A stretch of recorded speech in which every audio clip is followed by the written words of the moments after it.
Welcome to Conversations with Mom. Conversations with Mom is about conversations that I've had with my children, with my peer group, other moms, and random strangers even. The idea was to get some of these conversations out into a larger audience so that we have the opportunity to have this available to more people than just the one or two that I can reach at any given time. I would also like these conversations to live on beyond my lifespan so that these conversations will be available to future generations. Who am I?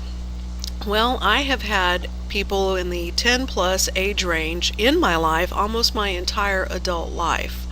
I've had many children adopt me as a second mom, and then I'm a biological mom to two grown daughters that are in their early and mid-20s. I have been a natural counselor and teacher and have taught in various ways throughout my entire life. I have a lifelong interest in what makes people tick, why we are the way we are. So in college, I studied psychology, sociology, anthropology, philosophy, and science. And in life, I've had lifelong interest in those topics plus personal evolution, astrology, metaphysics, natural healing, sustainable lifestyles, and technologies. There's a lot of different interests there, and over the years I've accumulated some interesting information and knowledge, and that's part of what I wish to share. The ideas that I'm going to be sharing with you are not something that you can take necessarily as true, although I believe them to be, and they may or may not work in your life. It's just something to consider, to take it as a, well, what if this were true? Or maybe not. Let me look at this. That, I believe, is one of the most important things we can do with any new ideas that cross our path, is to take it in and consider it as a possible truism that we can do something with. Something that may or may not apply, but we at least look at it with an open mind. It's that lack of an open mind that I believe is causing a whole lot of mischief in the world we know today. Conversations with Mom is not about this mom or any other particular mom. It's just about conversations that you can have with your kids or with your mom or with other people's moms. It's a way of gaining some insights into life and living, into ways of being that might work a little better than what we would just get by, say, watching TV or trying to learn it in school or picking it up from our peer group. Some of these are going to be monologues, and some of them are going to be actual conversations that are recorded as they're occurring. I don't intend for it to be just about me. In fact, you probably won't even know who I am, at least that's my goal. We're going to cover a lot of topics that I've already identified as topics I wish to consider and converse about are things like creative expression and how important it is. Body Maintenance 101. It seems that there's a need for that in the world, especially when raising children. I'm going to also talk about questioning what we think we know and whether or not it's true. The power of a word. Ways of being self-empowered and changing the thought processes that we have, because thought habits can be every bit as destructive as physical plane habits. There's going to be child rearing tips. The difference between survival skills and a necessary competency. This especially applies to the school-age children. Relationship tips and warning signs. Animals are people too. A conversation I really want to start in the larger world is ownership versus stewardship of the commons, otherwise known as our planet. Visions of a better world. What does that look like? What can humanity dream up to create next? Human potential. There's a lot more that we're capable of than what we know. Quantum potential. The law of attraction, and what happens with thought and water even. The law of attraction is a topic all by itself that I could go on for quite some time. What about family? Is it by birth, by choice, or both? And how big do we want to define family? Conceivably, we could define it as every human being on this planet. The silliness of discrimination or racism. The importance of coming from love. Ideas about using time. Choices. Help. When to ask and when to decline to give. Sometimes helping is more enabling than it is help. Another topic I'm looking at closely right now is death, loss of a loved one, group departures. There's also energy use and who are we being? I open up the opportunity for anybody that's interested to suggest a topic. That's something that I would be happy to address in the future. Now, there's another aspect that you're going to be watching. There's going to be a visual creative expression going on in the background. In this particular case, it's going to be me working with color in a coloring book of all things.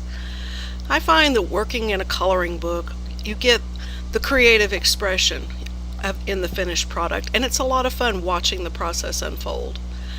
You're working with color, which definitely has a tuning effect. Color is a vibration, and we are vibrations, and when you put those together, it can definitely have a healing effect. I also find that it helps me connect back to my inner child, and the mere act of coloring is a very repetitive process that releases oxytocin into our brains, and that's important for feeling good about life and well-being, and it has a lot of healing effects.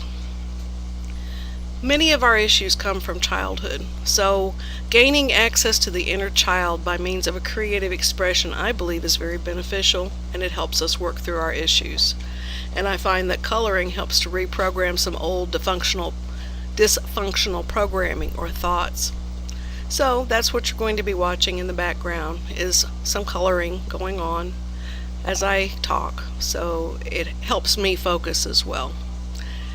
That's a little bit about what the plans are for this particular series. So now I'm going to launch into my first topic.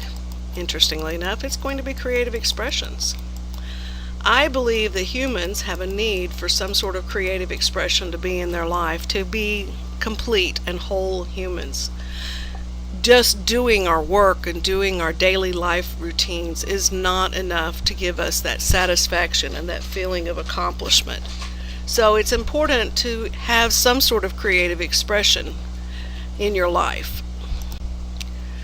When we're doing something creative, we're accessing an entirely different part of our brain.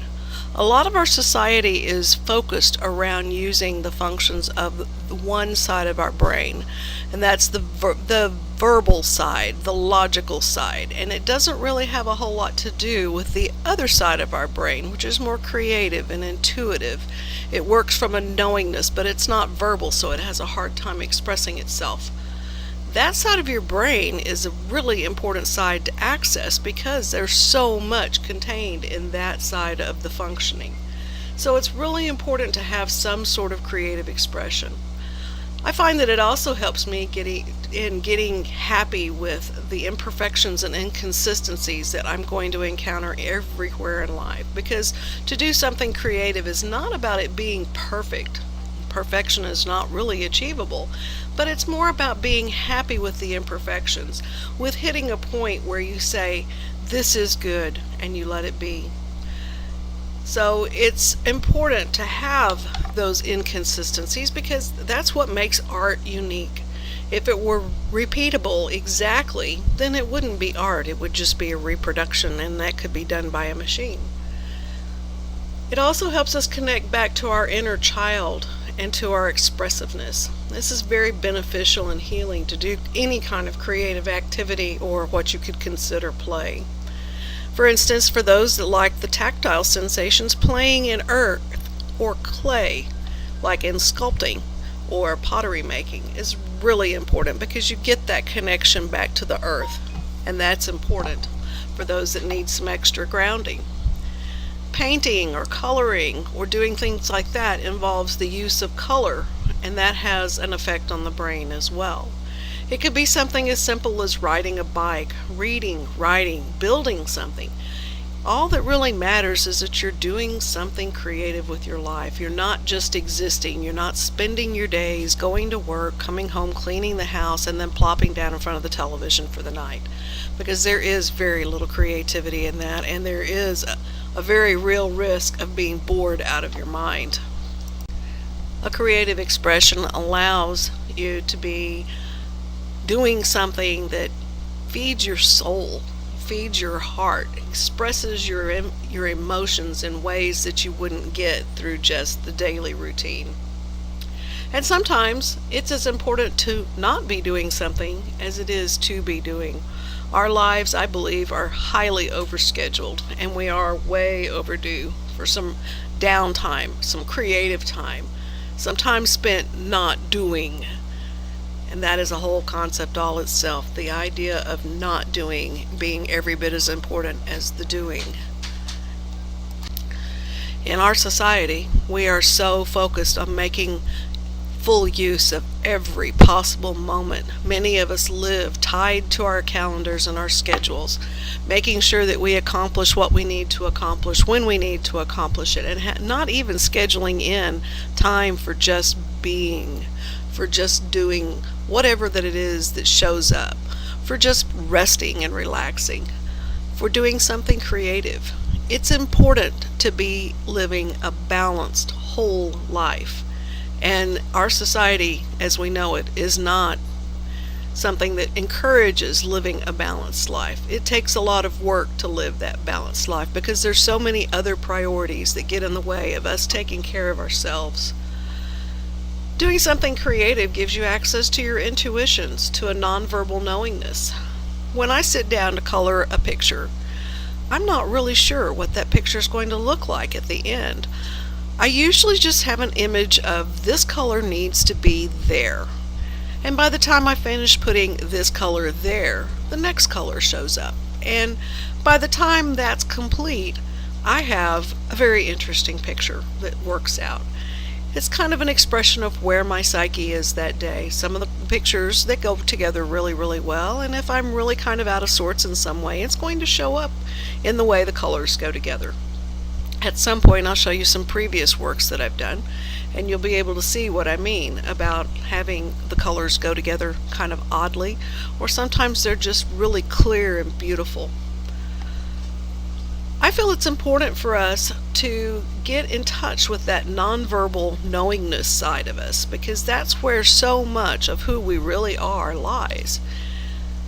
It's the access to the intuitions, to the visual images of our world, to the creative expression, to the emotions. That's where all that lies, is in that nonverbal side. And you're not going to get that by doing the normal brain where you're trying to accomplish something in the world, where you're producing results, where you're so structured that you can barely breathe. Producing results in the world is nice, and sometimes those artistic expressions are some of the most fulfilling things that we can do. I've dabbled with a lot of different artistic expressions, things like sculpting, creating something like the coloring, or even painting or drawing or building things, and I find that that's where huge amounts of satisfaction come from. And the result that I produce by doing that, although it may not be as perfect as I had envisioned in my mind's eye, there is a certain perfection in it, flaws and all. And that's one of the things that we have to come to terms with, seeing the perfection in all, in spite of the imperfections and the little imperfections and things that aren't quite the way we thought we wanted them to be. Producing creative expressions also is a part of making a difference in the world, and I feel like humans are driven to make some sort of difference in the world. And when they're not making any difference in the world, if they're not having any impact on somebody's life, that's when they tend to cease to exist. They go into a shell and they just kind of start closing in on themselves, and eventually death will come. So I think it's a part of the human condition to want to make a difference in the world. And that can be by producing some sort of art, producing some sort of physical object, whatever it is, or even just the relationships we have. There is a drive to produce something, to make a difference in the world that cannot be ignored. That, I think, is the ultimate creative expression. Who are you? What are you going to create in your world? And if you've created everything you thought of originally, maybe it's time for a new thought. Let's make a difference in the world and make the world a much better place to be.